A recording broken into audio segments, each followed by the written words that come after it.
Hello learners, the Quality Engineering and Management course in this week 3 video number 8 7 quality control tools for improvement presented by Dr. N. Venkateshwarlu, Associate Professor, Mechanical Engineering, School of Engineering and Technology, IGNOU, New Delhi. Total quality management is a management approach that originated in the 1950s and has steadily become more popular since the early 1980s. Total quality is a description of the culture, attitude, and organization of a company that strive to provide customers with products and services that satisfy their needs. This culture requires quality in all aspects of the company operations, with process being done right the first time and defects and waste eradicated from operations. So what TQM says here is, TQM is a philosophy. In this, everybody has to involve in improving the quality and satisfy the customers as per their requirements, and as well as produce the products at right first time, and defects should be reduced or waste should be eliminated. This is the concept of total quality management. Learners, after listening to this video lecture, you should be able to explain elements of TQM, describe 7 QC tools for improvement, which are affinity diagram, tree diagram, interrelationship diagram, prioritization matrix, process decision program chart, that is PD, PC, activity network diagram, matrix diagram. Elements of TQM. TQM has been coined to describe a philosophy that makes quality the driving force behind leadership, design, planning, and improvement initiatives. To be successful in implementation TQM, an organization must concentrate on following 8 key elements.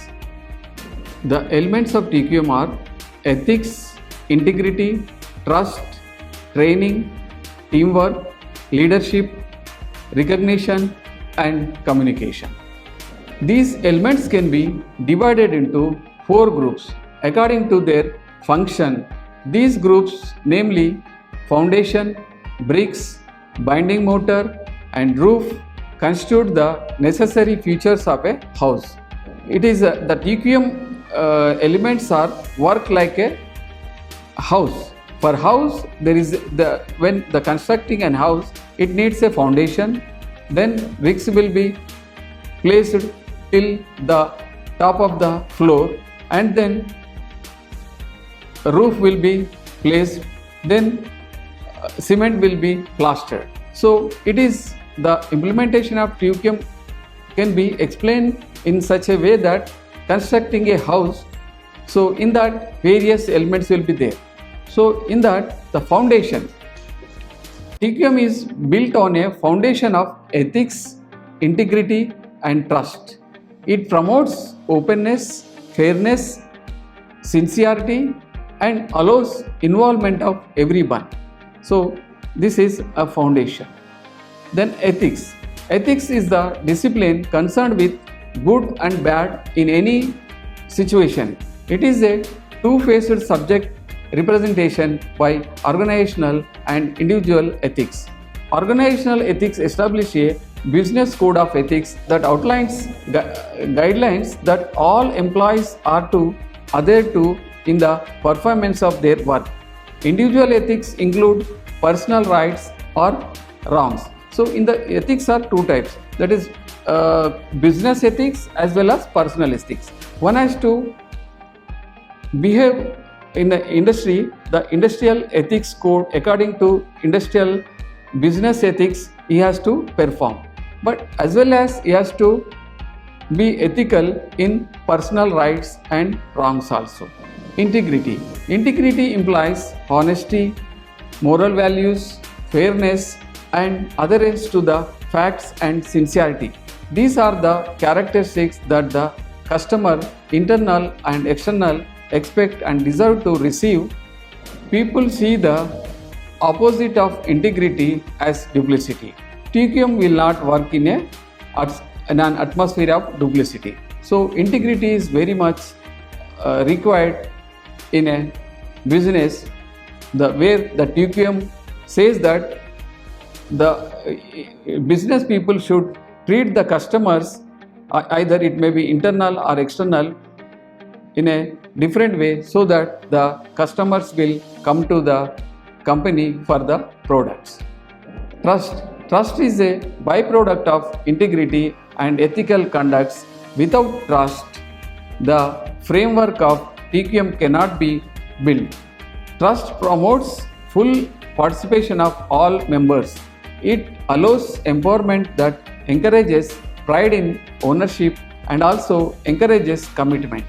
It allows decision making at appropriate levels in the organization, promote individual risk taking for continuous improvement of process. Trust is essential to ensure customer satisfaction. So trust builds the cooperative environment essential for TQM implementation. So trust is also one of the important element in the TQM implementation process. When the trust builds in between the people, so the TQM can be implemented easily. Now we have talked about the foundation. In the foundation we have the ethics, trust and integrity. Now the bricks laying down the bricks for the house construction. Like that, in the TQM implementation, the bricks here comes as on the basis of strong foundation of trust, ethics and integrity. Bricks are placed to reach the roof of recognition. It includes training, teamwork and leadership. So in the bricks means, here we can see as a training, teamwork and leadership. So training, what is training? During the creation and formation of TQM, employees are trained so that they can become effective employees for the company. Supervisors play an important role in implementing TQM within their departments because they impart training and teach the employees the philosophies of the TQM.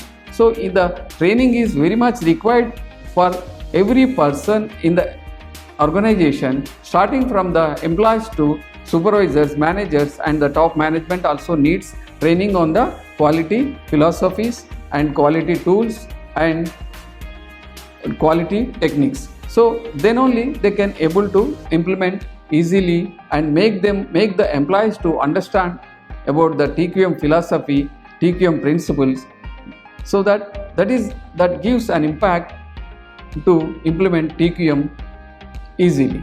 So that is the impact of training. Then teamwork. Teamwork is a key element of TQM to bring success. With the use of teams, the business will receive quicker and better solution to problems. So here what he is saying, that by teamwork we can solve the problems within no time, or we can find out the solution for any problem within no time. The teams also provide more permanent improvements in processes and operations.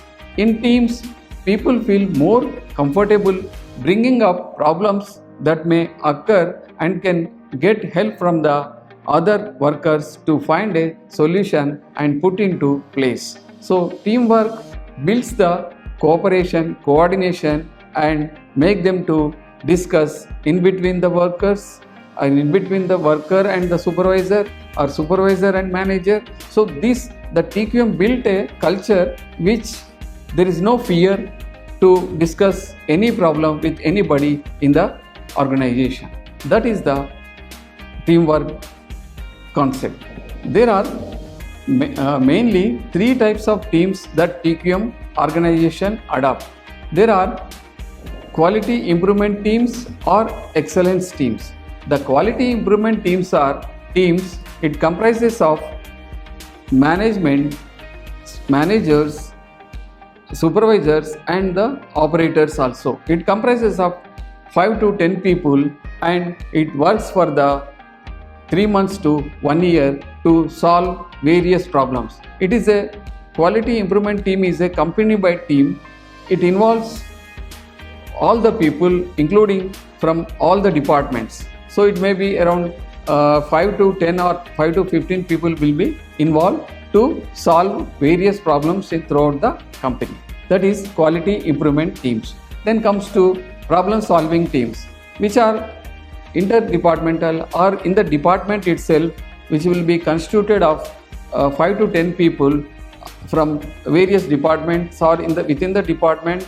So the engineers and supervisors, then workforce, as well as quality department members also be included in this to solve various day-to-day problems occurring in the manufacturing processes. This is the one type of teams. And then comes to natural work teams, which are also 3 types: employee involvement, self-managing teams, and quality circles. Employee involvement team, it is nothing but the employee, somebody is working on a particular machine. If any problem comes, the employee itself, he observes that problem, and he can come to the supervisor, he can discuss with that supervisor, and they can solve that problem.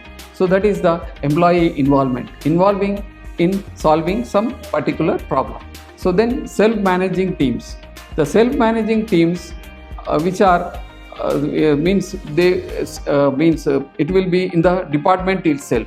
So that department can, in the department any problem arises, these self-managing teams, which will be worked for 1 week or 1 month, and they solve the problems, then it will be dissolved.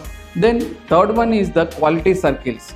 There are n number of quality circles can be established depending upon the requirement. So it is depending upon the, if in one shop itself, it may be machine shop, it may be assembly, it may be tool room, it may be in maintenance. So these teams everywhere, the quality circles can be formed by 3 to 7 people will be involved to solve various small to big problems can be solved by constructing or establishing quality circles. These are the various teamwork can takes place to various problems. This is also very much important. It is also known as a element of TQM. First one is teamwork, then it comes to leadership. It is possibly the most important element in TQM. Leadership in TQM requires the manager to provide an inspiring vision, make strategic directions that are understood by all, and to encourage values that guide subordinates. So here what is that saying that leadership is an motivational process. A leader should have a best leadership quality so that he can encourage the people, he can visualize the company's objectives, and he can communicate in a proper way to all the people in the organization so that the company's goals can be achieved. That is the leadership. There is no need of the numerical targets, or the leader should be like that. He should motivate each and every person. He can communicate each and every person effectively so that he can be motivated to work more. So that is the leadership role. For TQM to be successful in the organization, the supervisor must be committed in leading his employees. A supervisor must understand TQM, believe in it, and then demonstrate practicing TQM. So that is the role of leadership. A key point is that TQM has to introduced and lead by top management commitment, and personal involvement is required from top management in creating and deploying clear quality values and goals consistent with the objectives of the company, and in creating and deploying well-defined systems, methods, and performance measures for achieving those goals. Binding motors. Now we have learned about the foundation, bricks, and then we are coming to the binding motor. It's nothing but a cementing the bricks. So here, from foundation to roof of the TQM house, everything is bounded by the strong motor of communication. Here the communication is works like a cement to plastering like that. So communication act as a vital link between all elements of TQM. Communication means a common understanding of ideas between the sender and the receiver. The success of TQM demands communication with all personnel within the departments, the suppliers and the customers.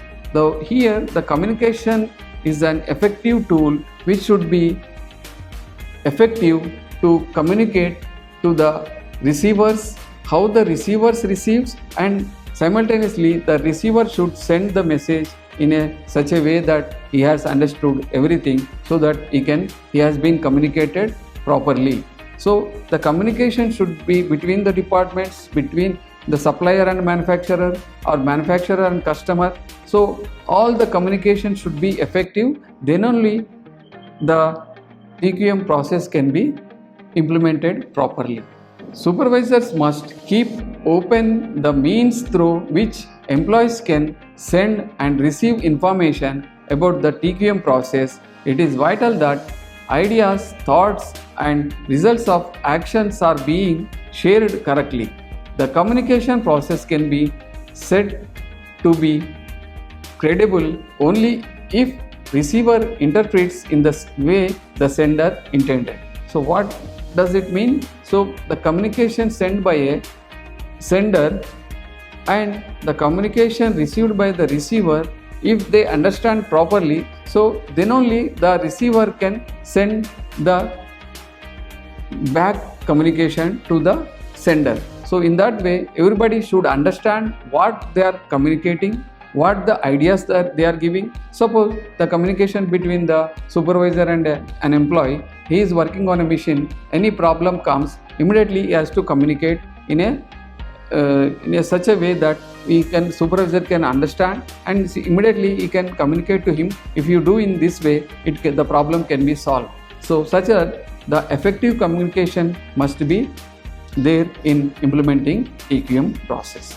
Top management as well as managers and supervisors at all levels serves as translators and executors of top management's directives. Communication follows different ways, such as downward communication, the upward communication, then sideways communication. So in the downward communication, the communication flow, any information or communication from top management to managers, then supervisors, then the workers, the communication should reach in such a manner. So that's why we are calling it as a downward communication.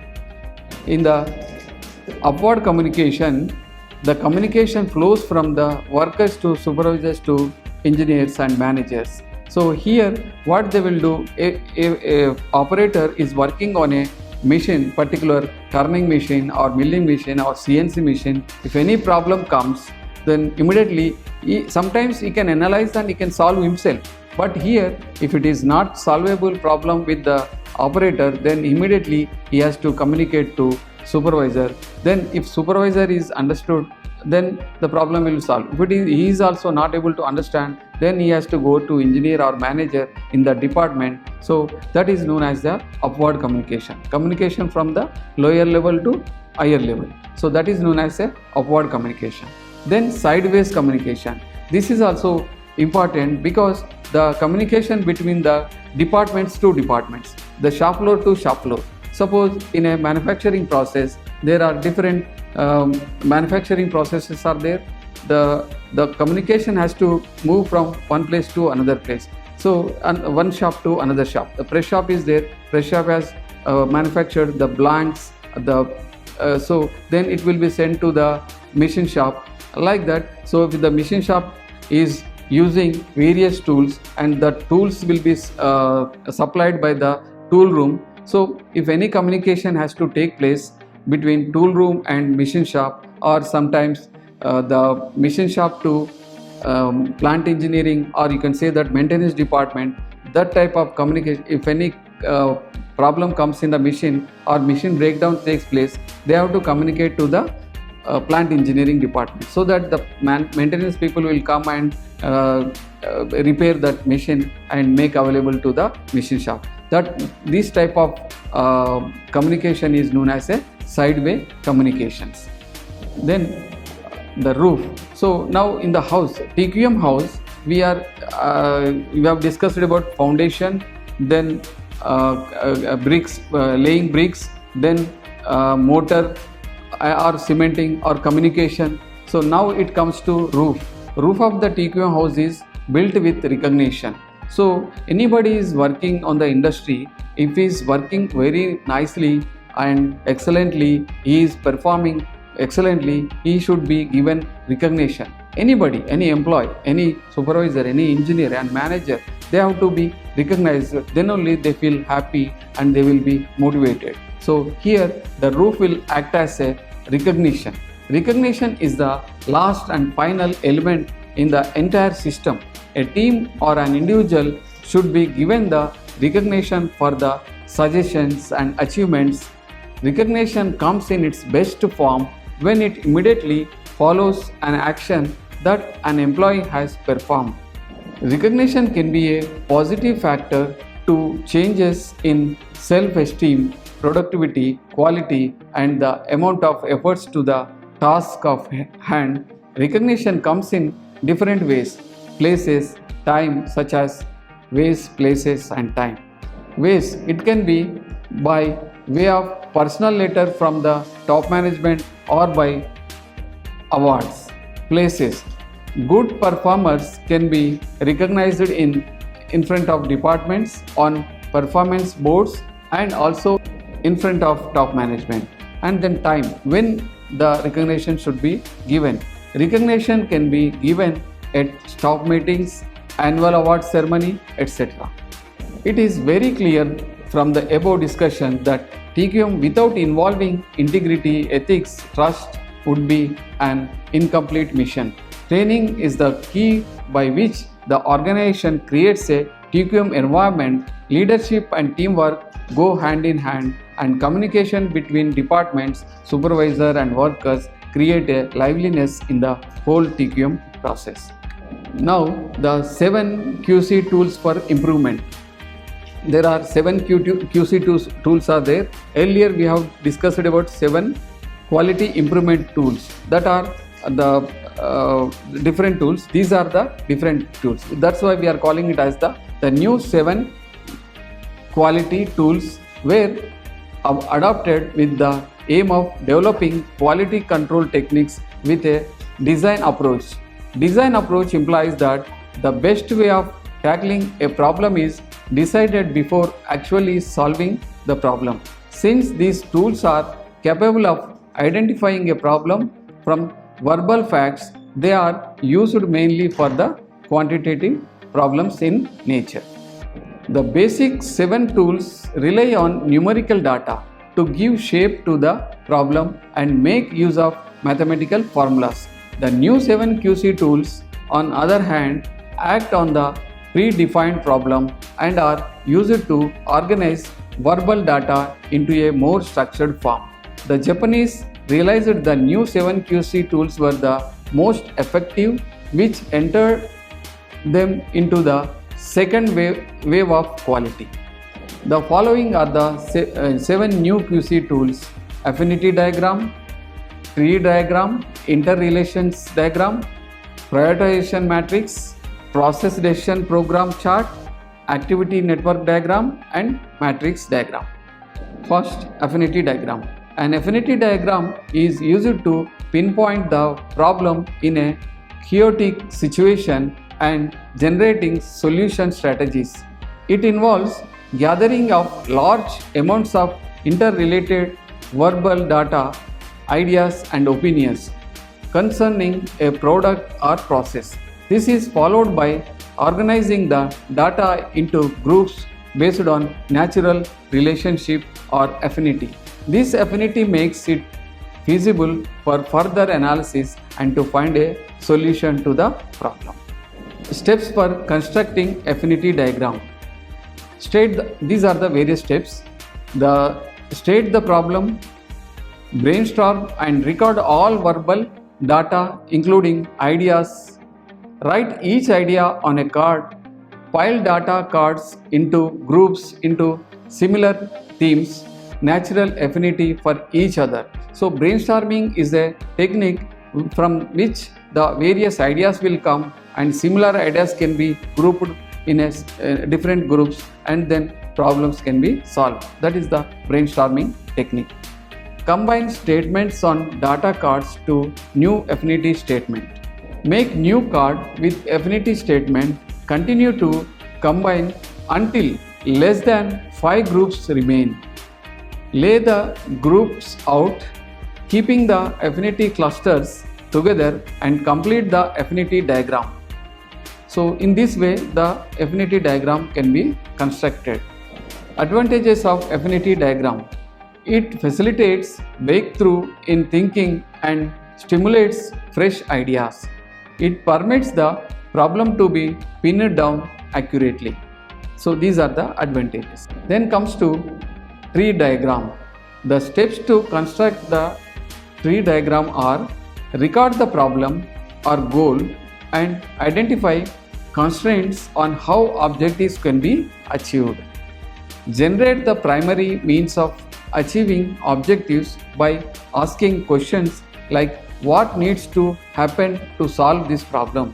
So there are various questions to be asked for how to solve that problem. So what may be the route which can solve that problem? Like that several questions can be asked, which is the idea generation process. Review each system of means in both directions, that is from objectives to means and means to objectives. The development means and confirmation of objectives are carried out through the entire process of building a tree diagram. Take each primary mean and ask questions of achieving it. Secondary means.